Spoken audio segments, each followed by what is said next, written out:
Hello, this is Vicky from the Spellbound Bead Company, and in today's video I'm going to show you how to bead the body of a needle case. We've just done a series of videos on tubular peyote stitch that you might find useful. So if you need to go back and have a look at those, I'd do that and then come back when you are comfortable with the tubular peyote stitch. So, needle cases. Our needle case designs are all done based on a grid using tubular peyote because we find it's the most straightforward way to make a needle case. There are some people out there who make a flat panel and then zip it together, but that is a bit fiddly, and actually tubular peyote, once you've got to grips with it, does grow really quite quickly, so we find is the best way to do it. So this is a plain grid for a needle case. All of our needle cases start with picking up 36 beads, so they're all even count peyote, which is brilliant because it means you've got a defined step up, so it's nice and easy to count the rows. You don't really lose your place, or if you lose your place you can find yourself again easily.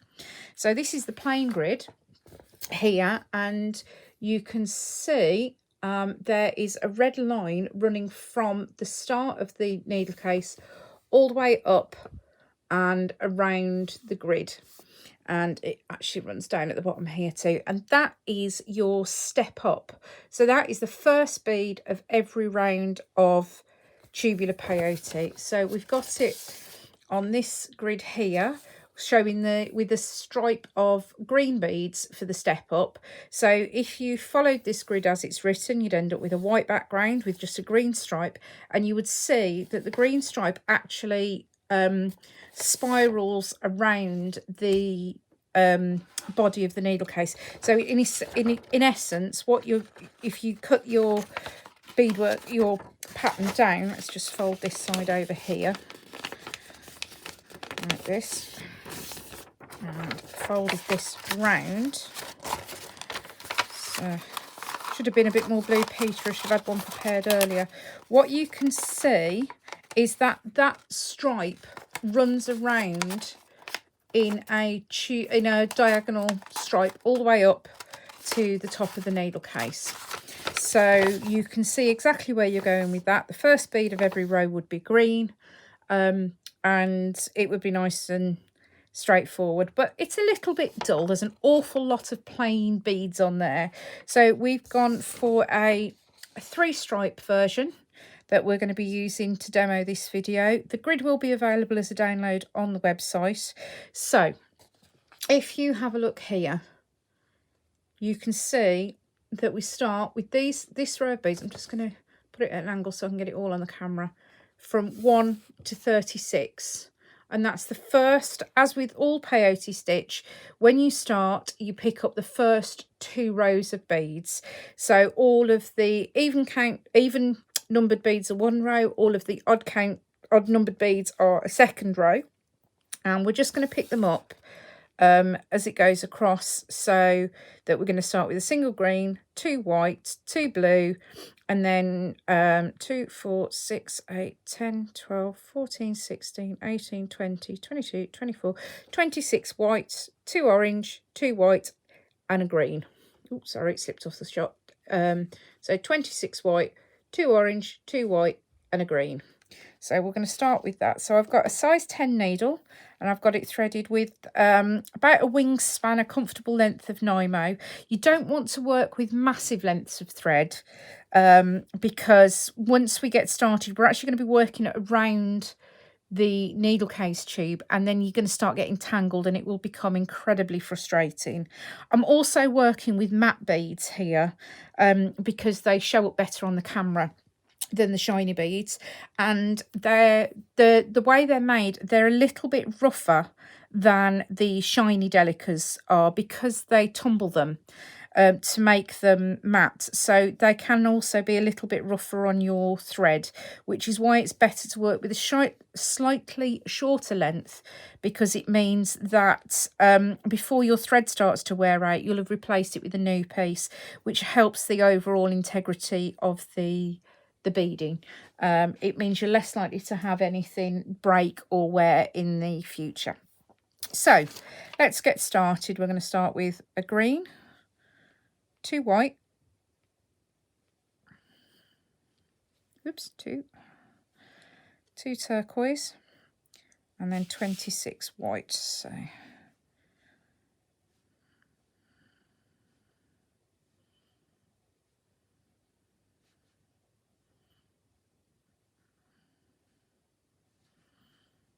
mm-hmm.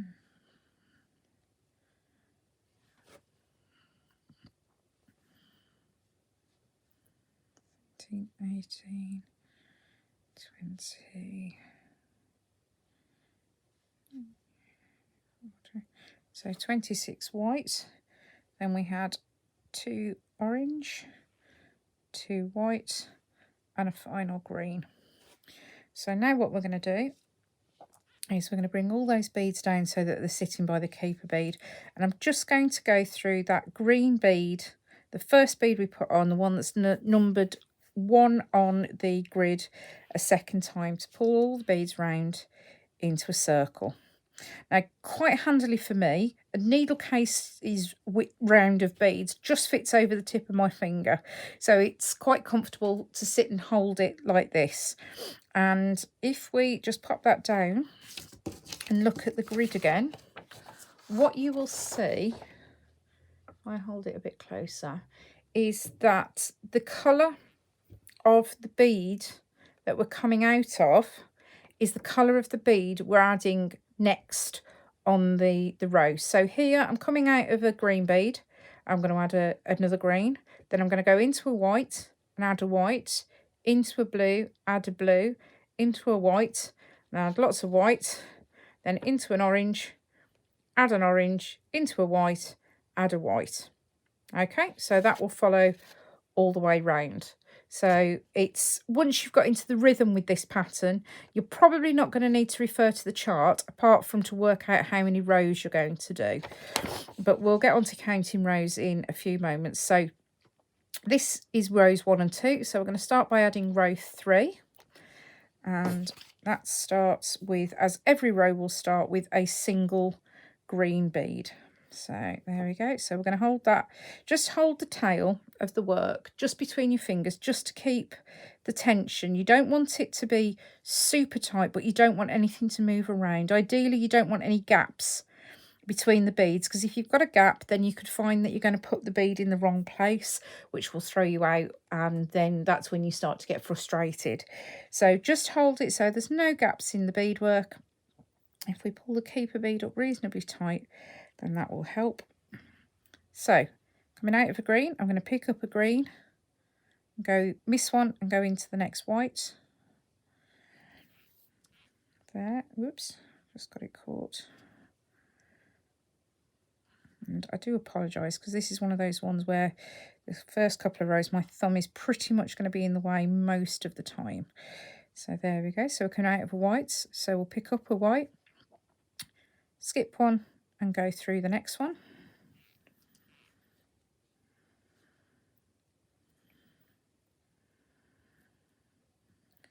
There we go. And you can see that the beads you're adding, they're sitting in pairs side by side.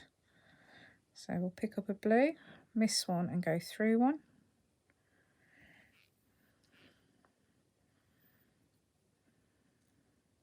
And here we go, comes with a whole bunch of whites.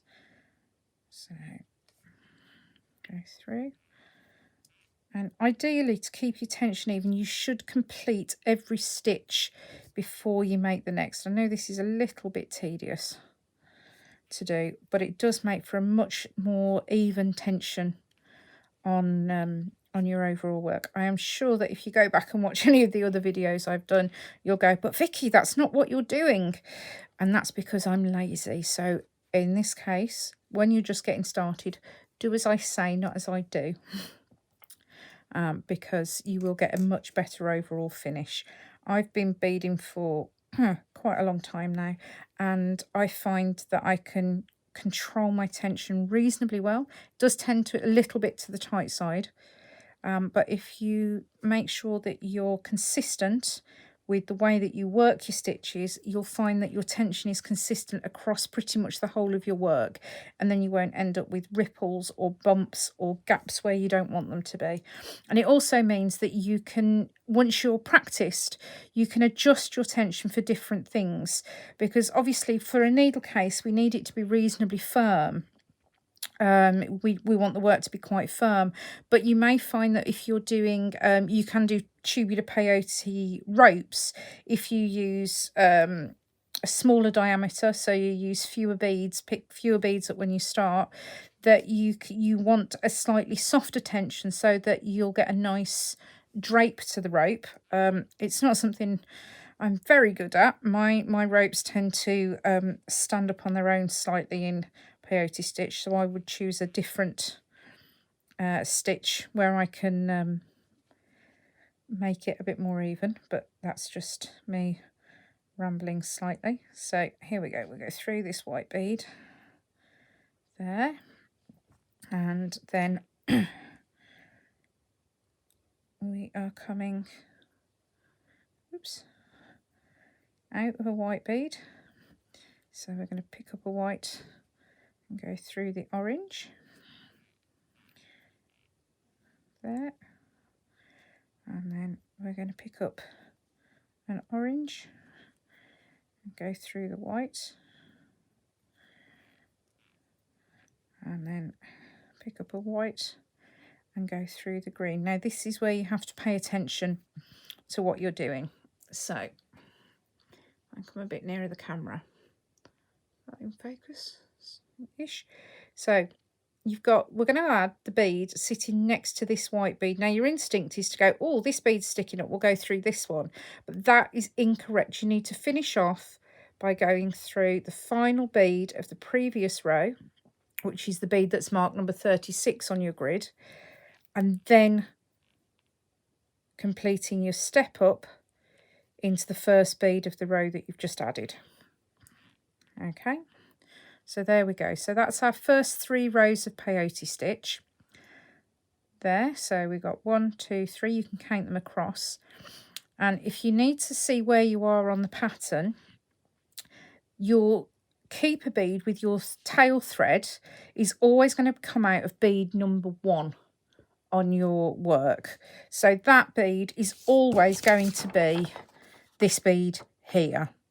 So you can see that we've gone through, if I slide this onto the needle case, it should make it a little bit easier to see. Let's do that. Make sure you don't, this is where you need to make sure you don't twist your work, because if you can see here, my beads now are sitting in a V shape rather than a stripe. So just make sure you give that a tweak so that the beads are sitting the right way round, because otherwise your pattern might match later and you'll get a little bit frustrated. So there we go. So keeper beads coming out of this bead here, and then you've got that bead there. Now different people like to mark their charts differently. Some people don't mark them, some people mark every row. So what I find the easiest is, I'm just going to put another piece of paper underneath, because otherwise I'm just going to poke straight through, is I like to put a line through the row that I've just finished. So that's this row here. So if you just pop your ruler down across the beads, and then if you put a line through, use a pencil, so if you have to undo you can rub it out nice and easily. But that's the row we've just completed. So this row here will be the next row we start, and once again we're going to pick up a green, a white, a turquoise, 13 white and an orange. And then what you need to remember is this bead here, this white bead that I'm just marking there, that is the last bead of the row, and you'll need to get into the habit of reading across and round and across and round that way. Okay, so next bead we're going to pick up is the green one, and we're going to work all the way across till we get back to this white bead at the end. Okay, so if we just move that pattern out of the way, and we'll start the next row of beads. So again, we're just going to hold this down. So we're going to start with the first row of the first bead of the row, which again, because the pattern follows that the colour you're exiting is the colour that you're adding, it makes this pattern nice and easy to follow. What you can do is this tail that's hanging down from the needle case here, you can just stick that to the needle case with a little bit of sticky tape if you like, stop everything sliding around.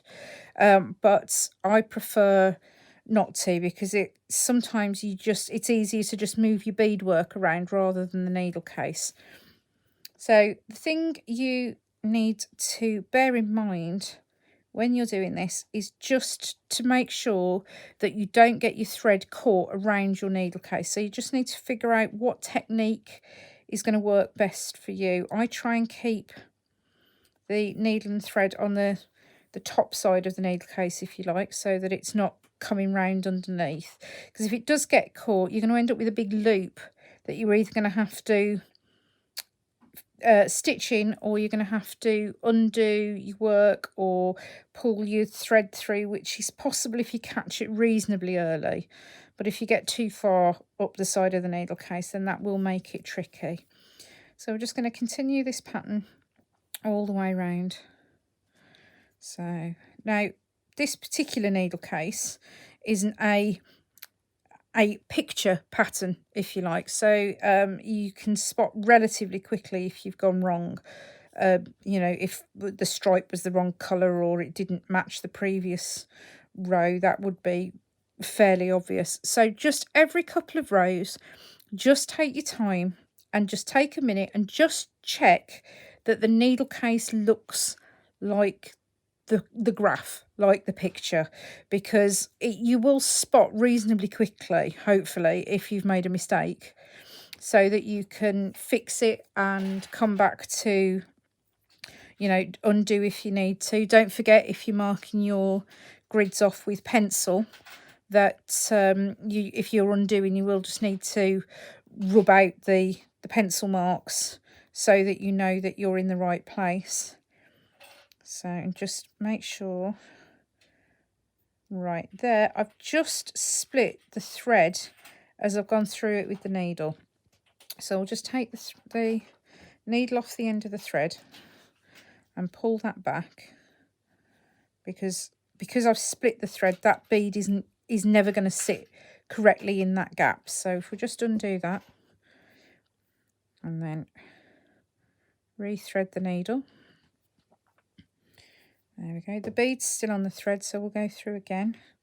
Just make sure that's out of the way. There we go. And nearly there.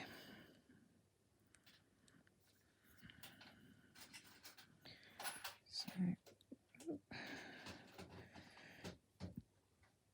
right, just got a knot in the thread. So just pull that out. Just again, if you feel these knots, these tangles starting to form, just catch them, because while that was like that, it's nice and easy to undo. If it pulls itself into a nice tight knot, then basically the only way to deal with it is to cut it out and cut the thread. Oh, 2 beads in that gap. So we'll just take that back out. Take the one needle off the thread and go again.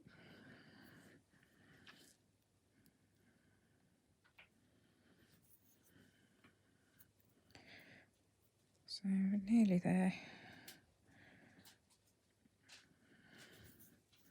So now, as you can see, I'm holding this beadwork sort of in the middle of the needle case, just because it's easier to hold on to. But as I work more length on this tube, I will pull this down so that you can sort of get a measure of roughly where your tube is going to sit. So there we go, nearly there.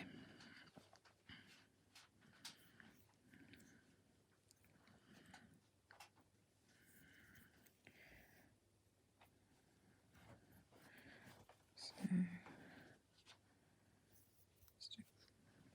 couple more rows, couple more beads rather.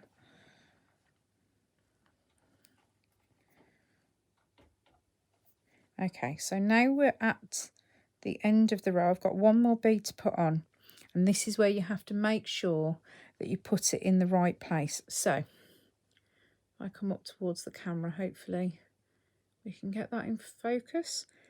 This bead here is the last bead of the previous row, and then this bead here is the first bead of the row that we're just finishing. So you need to make sure you go into the last bead of the previous row and then step up into the first bead of this row. You can do both of those at once because it's easier than pulling it through twice.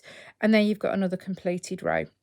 So that is essentially the pattern for the whole length of this needle case. So if we look at the chart, we've got 48 rows from here to the top, and then we've got 10 rows that work from the bottom, from the start row down. So if you need to count your rows, if you've got a pattern that's more complicated than this one, that you can't pick up where you are easily, the easiest way to count your rows is to do it like this. So you go from here, we go 1, 2, 3, 4, 5, 6, 7, 8, 9, 10, 11, 12, all the way up.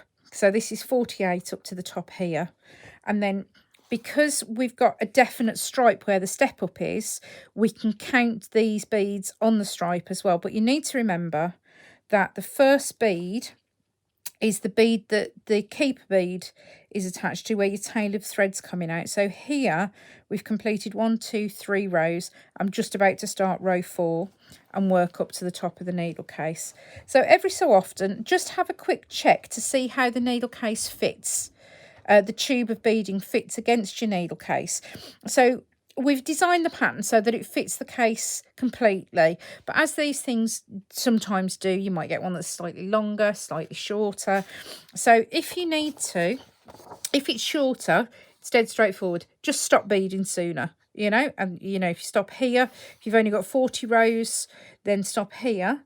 And then to make sure that your pattern is continuous for the lid, you just bead these rows instead of these rows for your lid. If you find that it's not long enough, if you need, say, 52 rows instead of 48, just pinch the bottom 4 rows off the lid so that the pattern stays continuous.